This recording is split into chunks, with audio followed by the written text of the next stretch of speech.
Sa kabila, pwede naman din. Ito, dito. Ano dito? Lumot na rin, oh. Ay, mayroong mosquito larva. Ay, nakaw. Ganda sa ano to, kung lang isda na. May mosquito larva. Yari kayo sa akin.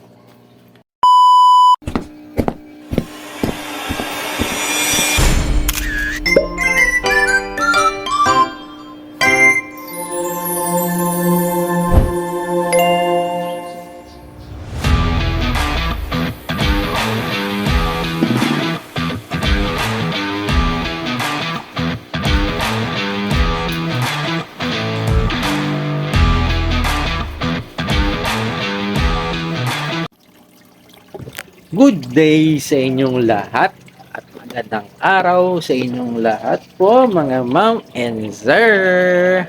Today at Sunday naman ngayon, schedule natin ngayon ng water change. Ngayon ay papalitan natin mga tubig dito. Ito, palitan natin yan. Ito, papalitan din natin. Ito, babawasan din natin. Buwasan natin lahat sila. At para naman fresh sila. At syempre ito, medyo iba na yung kulay ng ating tubig. Medyo green na. Hindi na to maganda. Kailangan natin itong maalis. At in-new setup natin siya. Dito. Tingnan nyo naman yung color, oh. Hindi na siya green. Hindi na rin siya clear. At parang nag-yellowish na siya. At pangit yan sa aking condition ng ating color ng water. Now, dito nag-stock tayo dito. Stock water tayo dito. So, para may create na siya ng lumot, no? So, pwede na to. Ang gagawin naman natin ito, stock water lang naman to. Pwede natin kunin to. At ipalit doon.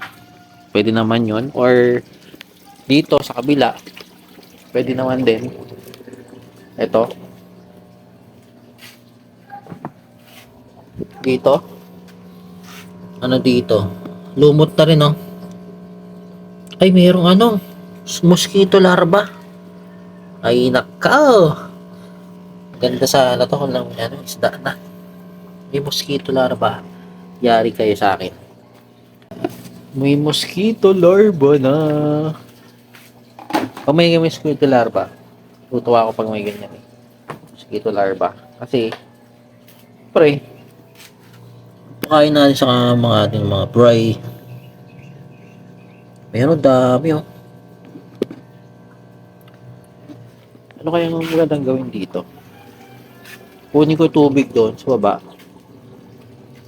Mosquito larva. Kailangan natin makuha yun. Dito. Baka mamayin, sir.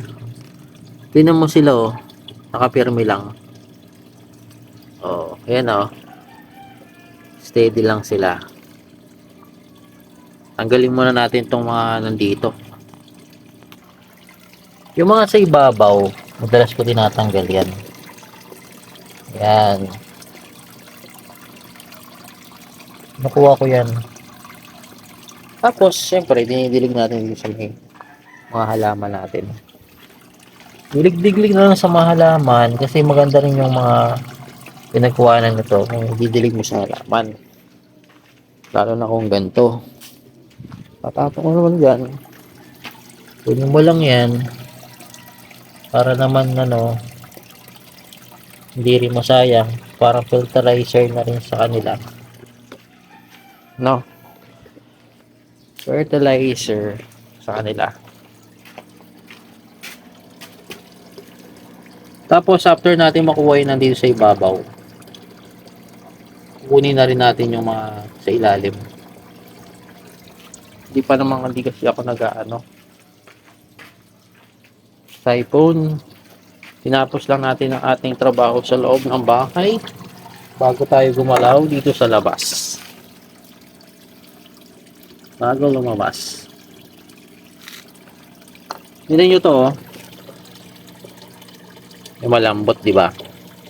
Buo. Kapag ano, ang ano nyo, pagpapakain nyo, pag ganyan, matigas. Sample yung ano, yung ating pellet ay ano, matigas. Pag idinumi nila yan, hindi yan ganyan. Parang ano siya, yung unti-unti, hindi mahaba. Parang hindi masyado na ano na kumbaga na ano, no-digest ng maayos. Parang hirap. Eh iba dito, makita mo dyan, ayun, ubo yan, buo, mahaba. Ayun, ito, para makita. Ayan. Kaya natanggalin natin. Wala tayo ng hose. Tanggalin natin. Pinlose ko muna ang ating pump. Kasi, ito nyo, ano naman, 3 days pa lang. Oh, 3 days pa lang. Sobrang dami na naipon. So, kailangan natin na matanggal. Kumuha muna ako ng tubig. Kung dito, may hose tayo dito. Para ano, ipunan ko sa isang ano, lalagyan. At para, ano po natin, linisin natin ang ating first stage. Babanlawan lang natin, kusutin na natin to. No? So, ipon tayo dito. Iniipon lang natin dito. Tapos, dito natin babanlawan. Yun lang. At dito naman, sobrang dumi din, no? Nagtry ako na tanggalin yung, ano, yung pump. Ito. So, parang ano naman, okay naman. Hindi naman masyadong ano sila. Kumbaga ano, boy naman. Kita nyo, sobrang dumi ng ating ano, first stage na filter. Oh, medyo brown na. At dito nakapag ano na tayo, bawas na tayo dito ng ating tubig. So, ang binawas natin dito nasa 30%. 30% po ang binawas natin. Ang pangit ng tubig dito sa Maynilad. Maynilad ang nilagay ko dito, hindi stock water. Kasi wala tayong stock water. Yung tubig naman natin ay napi-filter. Tapos, yung tank naman natin ay may sarili siyang filtration. So, minimal lang naman ang binawas ko. Kaya okay lang din naman may lagay ko dito. Huwag lang yung purong-puro talaga na halos hindi na maubos na yung tubig na ipapalit nyo Maynilad. Huwag yun. Huwag na huwag po yun. So, pasin nyo, iba ditong ano, mollies. Mollies natin, nag-i-eat sila. Pinaglalaglagan kasi nilinis ko rin to. So marami dyan mga algae. Pinagkakain ng molly. Tapos ang ating gagawin, lagyan natin ng konting asin. Asin tayo, lagyan natin asin. Dito tayo magdodrop. Ang asin na lalagyan natin, mga ganito lang. Ito lang natin. Konti lang nilagay natin mga boss. Para lang matanggal yung iba pang kung ano meron dito na parasite. Nakatulong yung asin natin para mag-clear ng ating mga tank para naman maiwas sa sila sa sakit. Kinuha ko muna ang ating mga isda dito at nilipat muna natin dito sa ating maliit na tub at check na natin yung ating tubig. Kung makita nyo naman ang tubig natin is okay naman. Hindi naman siya ganun ka, diba? Hindi naman mukhang ano iced tea. Hindi naman mukhang pangit. Nagka-problema lang tayo dito sa ating oxygen. So naisipan ko munang ilipat sila para naman ito ay malinisan muna. At ililipat ko dito yung ating malalaki dito sa loob para mabawasan yung ating tab doon. At ito naman medyo malaki-laki naman to. Malaking space na rin para sa kanila. Sana hindi mahigop, may naiwanan pa pala dito maliliit. Dito naman sa ating 100 gallons, napuno na po. At umover pa nga.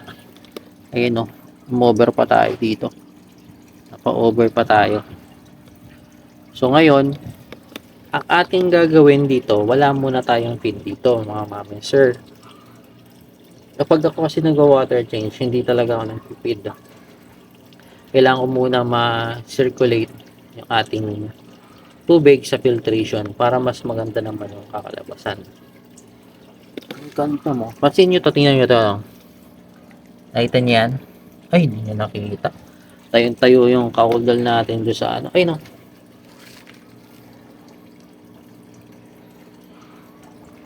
Parang galit na galit eh. Nirayuki natin eh. Parang ano eh. Tayong-tayo yung gano'n no. Flare na flare. Maganda sana to kung nakataas yung aquarium natin 100 gallons. At pagkatapos natin dito ma-drain at nilinisan ko rin naman ulit, kailangan natin tong tanggalin din ito. Baba. Bawas lang tayo dito ng 20%. Palta natin, clear natin to para nas nakikita natin sila. Ang bilis talaga maglumot to. Sobrang init kasi. Wala rin kasi ako dito filter. Kaya ganyan nangyayari. So yan. Is-isin ko lang din yan. At pati na sa iba pang Yun lang ang gagawin natin ngayon. Wala tayong masyadong gawa. Puro tayo water change sa ating tubig.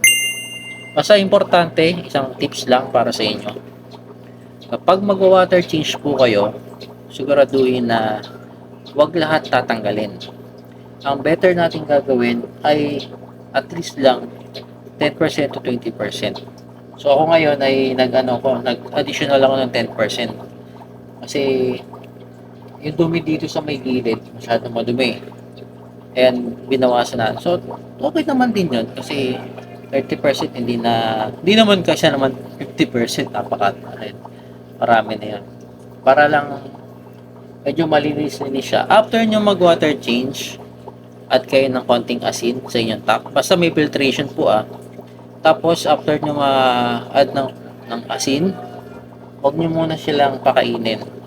At least mga 2 hours to 6 hours bago siya pakainin. So mamaya naman, tama-tama, mamayang hapon naman ako papakain o mamayang tanghali. Umaga pa naman ngayon, so okay lang.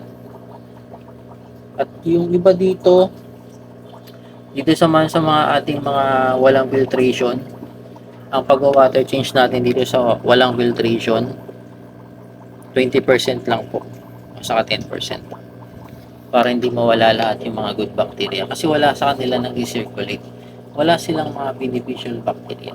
Ang beneficial bacteria na lang nila, yung tank nila, sa size, sa back, sa flooring, at saka yung nilagay natin dito mga guppy grass, at saka yung mga stone na porous ring.